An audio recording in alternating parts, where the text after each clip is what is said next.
सच्ची दोस्ती की पहचान।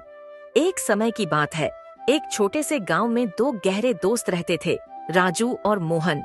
दोनों बचपन से साथ पढ़े थे, खेलते थे और एक दूसरे का हर सुख दुख बांटते थे। राजू बहुत अमीर परिवार से था, जबकि मोहन एक गरीब किसान का बेटा था। लेकिन कभी भी पैसों की ये दीवार उनकी दोस्ती के बीच नहीं आई। एक दिन गांव में भारी बारिश हुई और बाढ़ आ गई। कई घर बह गए और लोग परेशान हो गए।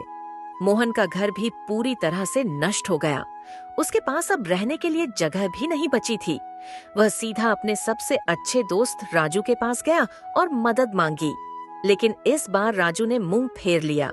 देखो मोहन, मैं तुम्हारी मदद करना चाहता हूँ, लेकिन मेरे पिताजी ने मना किया है।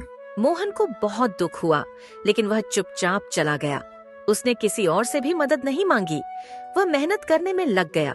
उसने मजदूरी करके धीरे धीरे पैसे जोड़े और एक छोटा सा झोपड़ी बना ली। समय बीतता गया।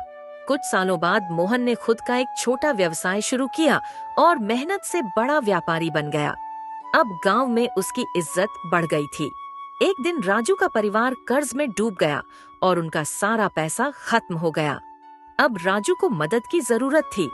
वह हिचकते हुए मोहन के पास गया और बोला, मोहन, मुझे माफ कर दो। मैंने उस समय तुम्हारी मदद नहीं की, लेकिन अब मैं बहुत मुसीबत में हूँ। क्या तुम मेरी मदद करोगे?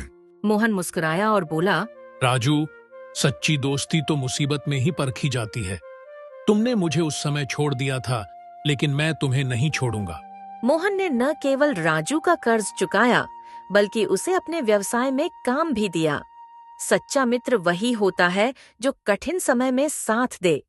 मुसीबत में साथ छोड़ने वाले केवल नाम के दोस्त होते हैं।